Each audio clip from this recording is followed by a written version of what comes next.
투표함들 지켰으면 애가 이겨요. 이번에 지키지 못했어요. 내 보기에는 52%, 51% 정도 에르도안이 이길 것 같아요. 왜냐하면 이거는 지금 왠지 정권이 교체되면 러시아랑 관계가 조금 더 좀 멀어지는 거 아닌가라는 그 난민 문제가 제일 심한 거죠. 왜냐하면 튀르키예 인구 비율이 변했어요. 에르도안이 패배하면 달라질 것이 지금.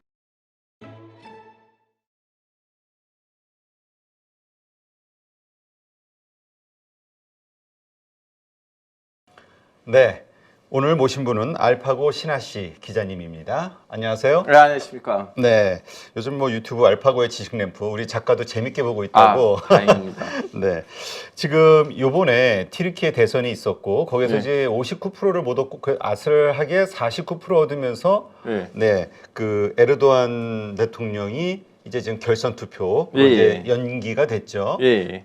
그런데 그 결과를 보고 많은 분들이 와. 그럼에도 불구하고 49%를 받아라고 생각하시는 네. 분들도 있긴 하더라고요. 지금 이 상황 한번 좀 설명해 주시죠. 사실은 질문을 잘못 던지신 거예요.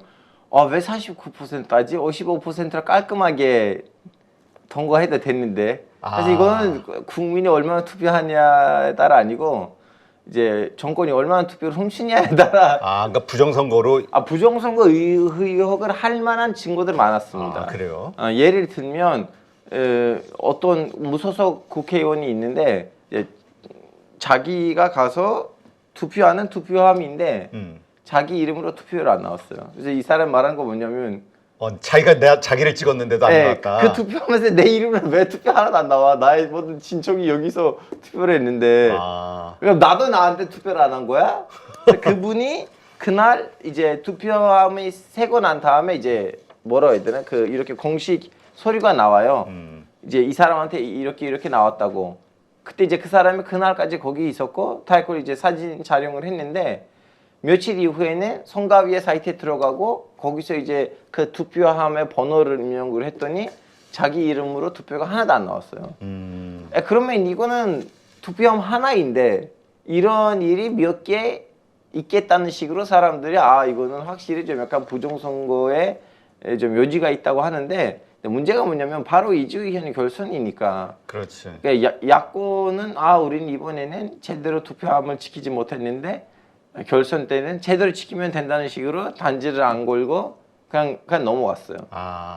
28일이 이제 결선이라고 하니까 이제 한 며칠 안 남았는데. 며칠 안 남았어요. 그러니까 이제 그때 오히려 좀 문제 제기를 해야 되는데 한 번 더 기회가 있으니까 그래 요번에는 제대로 지키겠다. 그때 보통 근데 그런 어떤 예상이 다 되지 않았나요? 그 전서부터 오랫동안 집권을 해왔고 했기 때문에 그런 부정선거의 이슈가 있을 거라고. 이제 그 분들 보기에는 두 가지가 미스가 됐는데 지지율이 너무 많이 떨어졌기 때문에 아무리 부정선거를 한다고 하더라도 그 갭을 못 갚을 거다. 이러한 일 때문에 좀 약간 방심하는 부분도 있고 그리고 두 번째는 에르도안이 그 야권에 있는 정당 인사들을 매수했다는 거 나왔어요. 그래요? 예, 그래서 선거 다음 날에는 당 대표는 자기 정당에 있는 몇 명 사람을 그냥 탈당시켰다고 해야 되나? 야, 너 나가. 너 우리 정당 사람 아니었구나. 이제 그날 좀 약간 그동안 있었던 트로이 목마들이 들떡난 거예요. 지금 뭐 벌써부터 이번 결선도 좀 쉽지 않겠다 이렇게 얘기가 나오는 게 3위 후보가 에르도안을 지지했다. 3위 후보는 제 고향 사람이고 신기한 사람이에요, 그분이. 왜요? 그분이 예전에는 아제르바이잔에 있는 티카의 수장 같은 사람이었어요. 그럼 티카가 뭐냐? 티카는 튀르키예 국정원이 있는데 이제 MIT라고 하거든요. 그 국정원에 해외에서 국정원의 일을 해주는 산하기관이라고 봐야 되는데 근데 공식적으로 봤을 때는 튀르키예의 위성을 높이기 위해서 공공외교기관으로 나와 있긴 한데 거기 수장들 보시면 대다수가 국정원이랑 같이 협력했던 사람들이에요. 그래서 일단은 그 배경 때문에는 저는 항상 의심이 있었어요. 이분이 아무리 봐도 막판에 에르도안 지지할 것 같은데 문제가 뭐냐면 이 사람의 출신 정당이 지금 에르도안이랑 같이 이렇게 연립하고 있는 MHP인데 거기서 쫓겨났어 이 사람이. 아. 그래서 이분이 에르도안을 지지하려고 해도 그러면 에르도안 옆에 가야 되는데 갈 자리가 없잖아요. 그렇죠. 그래서 어떻게 이 사람을 지지한다고 해도 그냥 지지 선언으로만 남을 것 같고 들어갈 데가 없는데 사람들이 하는 말이 뭐냐면 에르도안이 이제 같이 연립하고 있는 정당의 당 대표를 아마 이 사람으로는 교체할 거 하는 거 아니냐라는 그런 의혹도 나왔고 신기한 거 뭐냐면 이분이 승리당의 후보로 나왔잖아요. 네. 또 다른 정당이에요. 지금 그 정당 사람들도 너무 지금 화가 난 상황이에요. 우리가 후보를 냈는데 우리랑 상의를 하지 않고 어떻게 단독으로 가서 에르도안이랑 만나고 에르도안 지지를 선언하냐. 우리는 이러려고 정치를 하는 것도 아니고 우리는 오히려 에르도안 옆에 있다가 이쪽으로 빠진 이유는 거기가 더러워서 그런데 이 사람 또 그쪽으로 가네. 그래서 지금 정치 상황이 안 좋아요. 그렇군요. 더덕이냐 힘이냐, 정권이냐 윤리냐. 근데 지금 어쨌건 말씀하신 대로 대선 전에는 그렇게 완전히 그냥 그 압도적으로 그 많은 국민들의 지지를 잃었을 것으로 다 판단했는데 이렇게 기사회생한 이유는 뭘까요? 이거 여러 가지 있어요. 일단은 이제 지진이 일어났지만 지진 이후로부터 복구 작업을 에르도안이 빠르게 하고 있어요. 지금 수많은 아파트를 너무 빠르게 지우고 있거든요.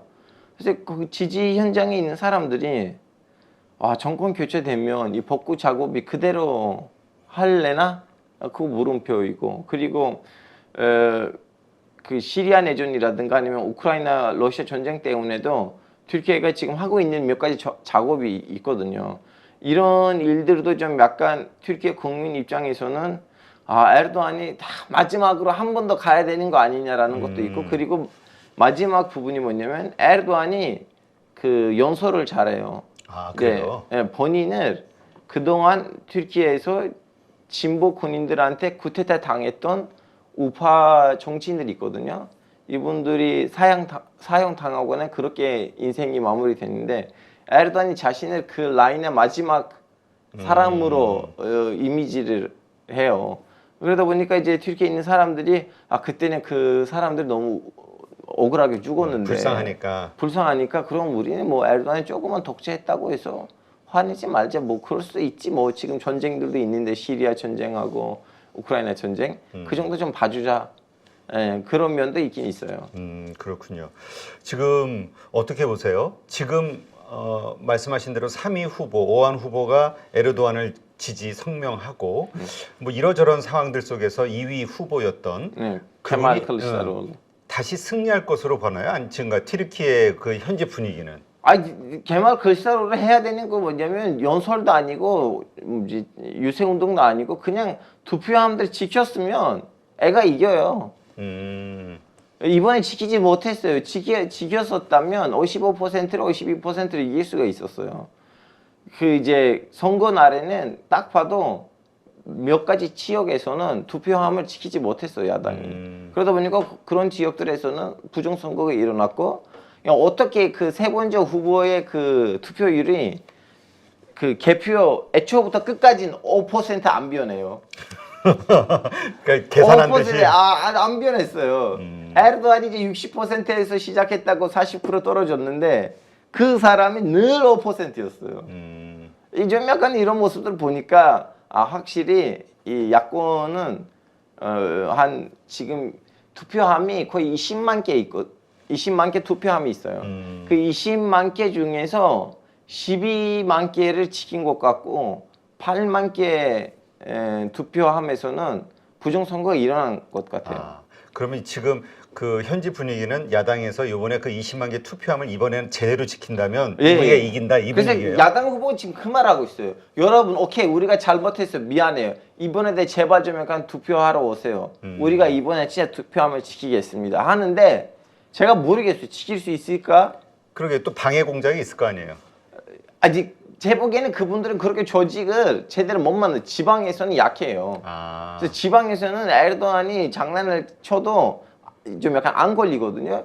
이 방금 전에 말씀드렸던 그런 국회의원 후보 같은 사람들이 나오지 않는 한 그 체크가 안 돼요. 근데 지방에도 야권 사람이 가야 되고 거기 있는 투표함이 이제 개표를 할 때 바로 거기서 결과를 사진이 찍고 다음에 성가위에 있는 결과물을 이렇게 매치를 시켜야 되는데 대도시는 문제가 없어요. 광역시 같은 큰 도시들은 문제가 없는데 지방에는 그렇게 자기 조직을 꾸리지 못했기 때문에 지방에서 그런 투표 조작이 일어나죠. 그럼 이번에도 뭐 지방 뭐 그렇게 막을 수 없겠네요. 이제 선거를. 그래서 지금 제가 얘기했잖아요. 그 투표하고 대선하고 바로 다음 날에는 정당에서 몇 명 사람을 숙정했어요. 야권 후보가. 왜냐면 그 사람들이 사실은 야권 사람이긴 하지만 여권의 인사였었어요. 우리 트로이의 목마. 그렇죠. 그 트로이 목마들을 제거했기 때문에 그걸 가지고 그 얘기를 하는 거예요. 여러분 내가 이번에 진짜 지킬 거예요. 제발 좀 약간 투표함에 가시고 투표를 해주세요. 그렇다면 어떻게 보세요? 개인적으로 그러한 환경의 변화로 인해서 이번에 에르도안이 재선에 실패할 것으로 보세요? 야권이 승리하고? 아니면 그럼에도 불구하고 에르도안이 될 것 같아요? 내 보기에는 52%, 51% 정도 에르도안이 이길 것 같아요. 왜냐하면 이거는 지금 그 투표가 너무 공정하게 진행되는 거 아니고 제가 지금 뭘 보고 있냐면 야권이 막을 수 있을까? 못 막을 것 같으니까 에르도안의 그동안 변하지 않는 비율이 있어요. 52%. 왜냐하면 55%를 이기면 말이 나오거든요. 그렇지. 이제 외국 정상들한테도 설득을 해야 될 거 아니에요. 나 아슬아슬하게. 부정한 선거 아니야. 나 진짜 열심히 했어. 아슬아슬하게 60%, 65%를 이기면 말이 나오니까 딱 51%, 52%를 항상 이겨왔어요. 그렇군요. 자, 그러면 근데 하긴 그렇게 얘기하시더라고요. 만약에 야권이 이긴다 해도 아마 에르도안은 승복 못할 것이다. 승복하지 않고 거기에 따른 또 어떤 일들이 벌어질 것이다. 부정선거에 대한 오히려 이슈가. 그렇죠. 이제 그런 것도 있긴 있는데 제 보기에는 야권이 에르도안의 그런 가능성을 알고 있고 거기에 대한 좀 약간 나름 대비를 한 것 같아요. 사실은 이번 대선 때도 지금 49% 나왔잖아요, 에르도안이. 원래 53%, 52% 나올 뻔했어요. 갑자기 49% 떨어진 이유가 뭐냐면 이제 개표가 시작했는데 무슨 에르도안 60%부터 시작을 해요. 그래서 사람들이 뭐야 이거 무슨 60%? 왜냐면 야권 사람들이 자기 정당 본사에다가 이제 개표 결과를 보내주잖아요. 그렇죠. 그래서 야권 본사에서 이렇게 시스템이 있는데 거기 나온 시스템에 나오는 거는 야권 후보가 사실은 52%고 에르도안이 45%인데 이거 뭐지? 그래서 사람들이 너무 좀 약간 멘붕이 됐는데 그래서 기자들이 야권 본사에 가서 이제 국회의원님 이거 이제 우리는 공개를 해야 돼요. 아니 이거 공개하면 왠지 이제 지지자들이 밖에 나와서 유효 사태가 일어날 수가 있어요. 근데 아무리 봐도 에르도안 항상 60%에 나오니까 거기 있는 기자들이 허락을 안 받고 거기 있는 결과를 허락받지 않고서 방송국에 박아버렸어요. 갑자기 한 방송국에서 야권 후보가 이기는 걸로 나오니까 바로 나머지 모든 방송국들의 에르도안의 투표율을 49%를 내려주고 송가비 위원장이 나와서 이번 대선이 이제 1차가 끝나지 못하고 에르도안 49%를 그래서 딱 봐도 쇼부로 친 것 같아요. 야 우리는 오케이 우리 1차로 안 끝날 테니까 니네들 49, 45 인정하자. 이런 식으로 된 것 같아요. 딱 봐도. 요번에 그러니까 다음번에 제대로 하자. 다음번에 제대로 하자. 그러니까 문제 제기도 제대로 안 했다는. 근데 또 그런 의견도 있더라고요. 이번에 그 야당 2위한 클루츠 다로울루 그 대표 이분의 성향이 너무 좀 재미없고 국민들에게 인기가 없는 스타일이다. 밋밋하고 박력이 없고. 물론 그동안 그런 이미지가 있었고 사실 그 이미지도 지금 달라지진 않았지만 그 클루츠 다로울루의 원래 지지율이 25%하고 27% 정도예요. 더 넘진 않아요. 근데 이번에 이렇게 부정선거에도 불구하고 45%를 받은 이유가 뭐냐면 에르도안이 그동안 항상 자기 정권을 유지하기 위해서는 발언 쓰고 있는 그 어법, 말투, 화법을 통해서 국민을 분열시켰거든요.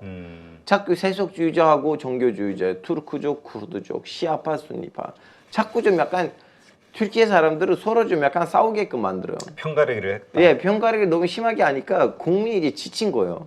국민 지치니까 좀 약간 다시 한번 우리를 좀 약간 연대하고 동일시켜줄 만한 인물이 필요한 거니까 이분이 이번에는 원래 지지율이 25%, 27%인데도 45%도 한 거죠. 오히려 선방을 했다 이렇게 봐야겠군요. 자, 그러면 일단 한번 시나리오로 그 에르도안이 이번에 집권을 했을 때 혹은 실패했을 때 어떻게 이 튀르키예가 달라질 수 있을 것인지 한번 좀 설명을 해주시죠. 일단은 에르도안이 패배하면 달라질 것이 지금 튀르키예에 와 있는 몇백만 명의 난민의 대다수가 돌아갈 거예요. 왜냐하면 지금 튀르키예 난민 너무 많아요. 시리아 난민뿐만 아니고 미국이 아프가니스탄에서 졸사하면서 아프가니스탄까지 튀르키예에다가 바가지를 씌우고 졸사한 거거든요. 그래서 지금 그 정도 합의를 보고 나간 거죠. 그 정도는. 그래서 튀르키예에서 지금 시리아 난민만 있지는 않아요. 아프가니스탄 난민도 제법 많아요. 근데 또 아프가니스탄 난민들이 비행기 타고 오는 거 아니잖아요. 그렇죠. 어떻게 와요? 파키스탄, 이란을 걸쳐서 터키에 들어오잖아요. 그러면 자 파키스탄 사람들의 생각으로 좀 봅시다. 눈 앞에서 이렇게 사람들이 지나가요. 아프간 애들이 튀르키예에 가요. 야 가능하네. 그러면 나도 아프가니스탄 사람 같이 생겼기 때문에 그럼 나도 아프간 사람이 하고 아프가니스탄뿐만 아니고 파키스탄 사람까지 지금 튀르키예에서 난민으로 있어요. 그래서 숫자가 너무 많아요. 그러다 보니까 튀르키예에서 지금 한국에서는 이제 몇백 명의 난민들 좀 약간 너무 좀 그렇죠. 사람들 너무 예민한데 지금 몇백만 명이에요. 엄청나네요. 몇백만 명이에요. 시리아뿐만 아니고 파키스탄, 아프가니스탄 다 들어가 있기 때문에 같은 이슬람권인데도 치안 문제가 생겼어요. 왜냐면 그 적당히 몇 개 나라는 이 난민 문제를 담당을 하고 거기에 많은 시설하고 인프라를 깔아주면 문제가 없는데 갑자기 이렇게 난민 폭탄을 맞다 보니까 분위기가 안 좋아졌거든요. 그래서 지금 야권이 정권을 잡으면 무조건 그 난민들의 대다수를 다시 자기 나라로 보내줄 거예요. 그거 하나. 그리고 두 번째는 옛날만큼 종교적인 분위기가 그렇게 강력하지는 않을 거예요. 왜냐하면 너무 많이 그 중동에 있는 무장 단체들이 있거든요. 그 지지 선언이 많이 나왔어요. 그동안 튀르키예에서. 이제 그런 좀 약간 중동에 있는 무장 단체들하고 튀르키예 정권에 있는 그 관계가 좀 약간 느슨해질 거고, 그리고 시리아 내전에 아마 끝날 거예요. 마무리될 거예요. 왜냐면 지금 유일하게 시리아에서 활동하고 있는 메세는 튀르키예 군이에요. 시리아 북부에 튀르키예 군이 있고 대충 이 정도로 보고 있어요. 그래요.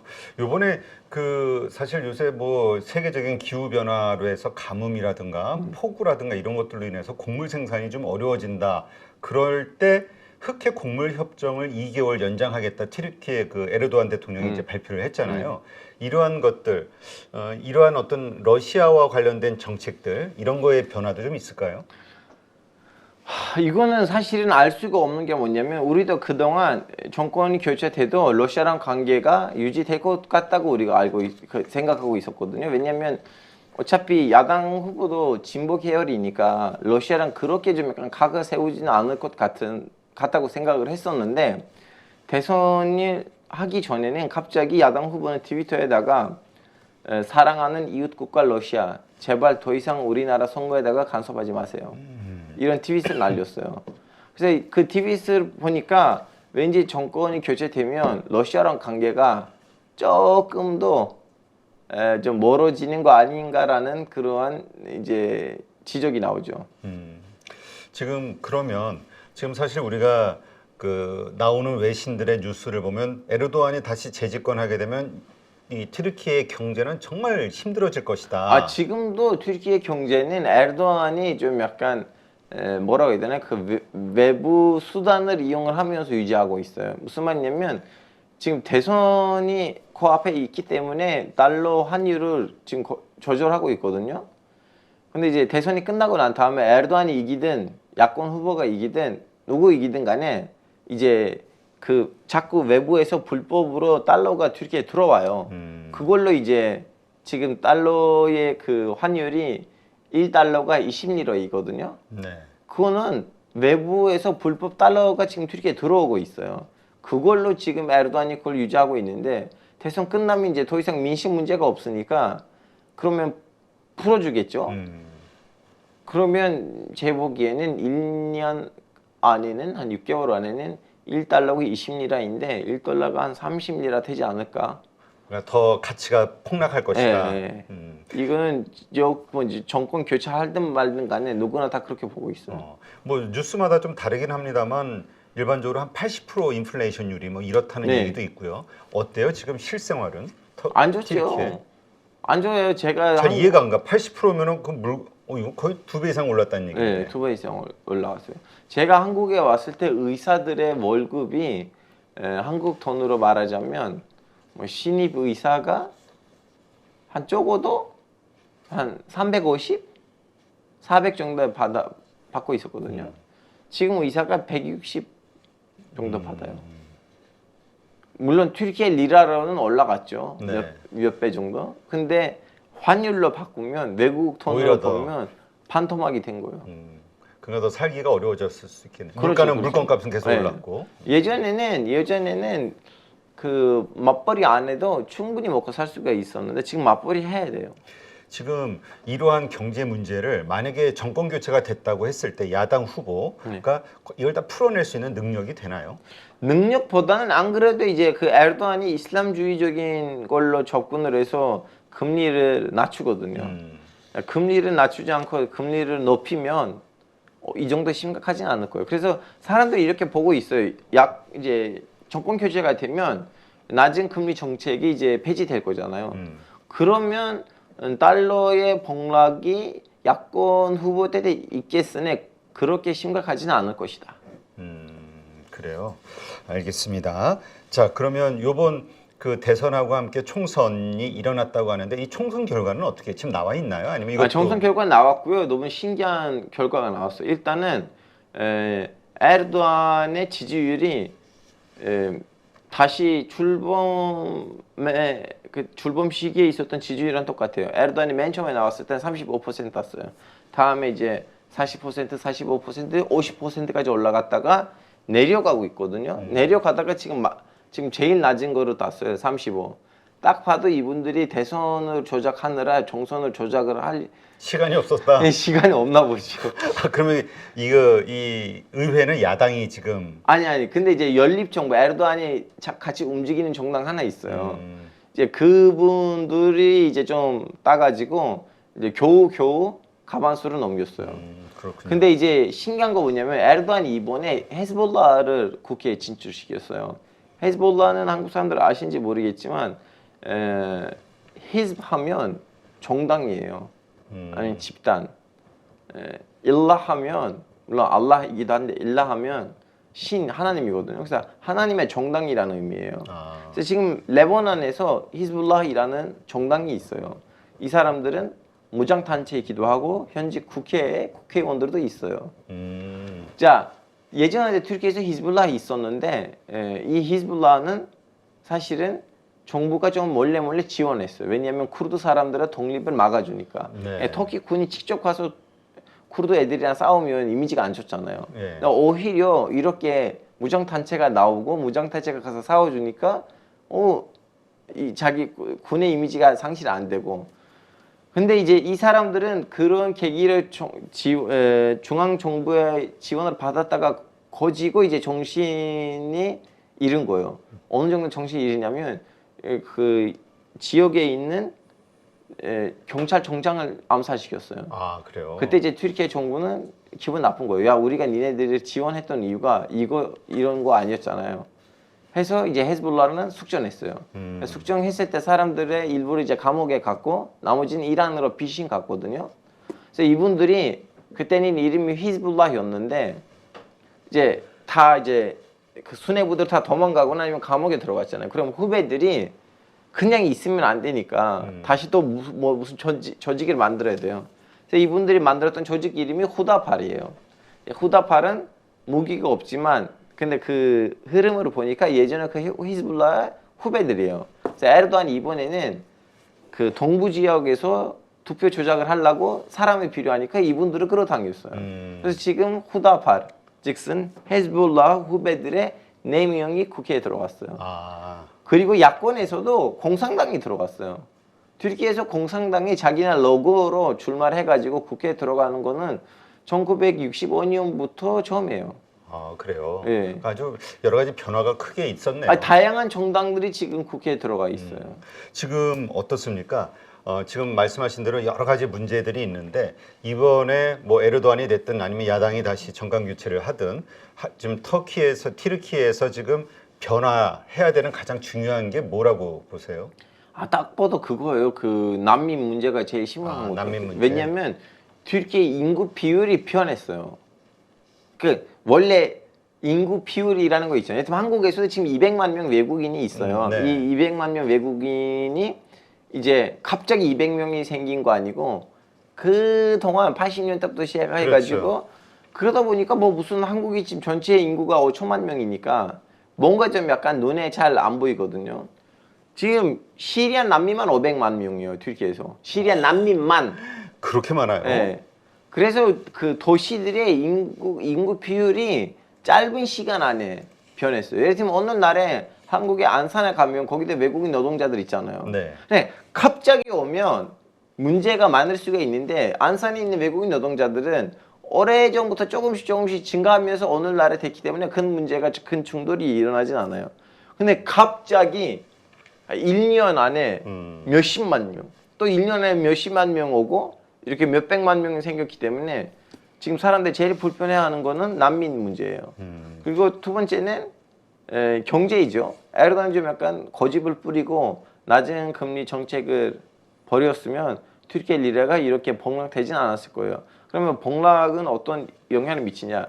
튀르키예 기업이 살아남지는 못해요. 왜냐면 외부에서는 원자재를 가지고 이제 뭔가를 생산을 해야 됐는데 외부에서 가지고 올 때는 너무 비싼 거예요. 네. 그러면 제조업이 망하고 있어요. 오히려 이제 원자재가 국내에 있었던 회사들은 지금 잘 되고 있어요. 네. 왜냐면 어차피 국내에 있으니까 다른 외국 업체들에 비해서 싸게 생산이 되니까 많이 팔리긴 하지만 나머지 기업들은 지금 거의 다 문을 닫고 있어요. 아주 힘든 상황이네요. 네. 누가 정권을 잡든. 네. 네. 하여튼 인구가 8,580만 정도인데 거기서 500만 가까이 난민이 있다 그러면 시리아 난민만 500만 명. 시리아 난민만. 파키스탄, 아프가니스탄 다 합치면 더 많아요. 참 대단하네요. 하여튼 이러한 상황에서 이제 튀르키예 국민들의 선택이 어떻게 될 것이냐. 전 세계가 또 말씀하신 대로 이제 중동 여러 이 패권하고 연결이 돼 있기 때문에 지켜보고 있는 상황이라는 거, 네, 한번 지켜봐야 되겠습니다.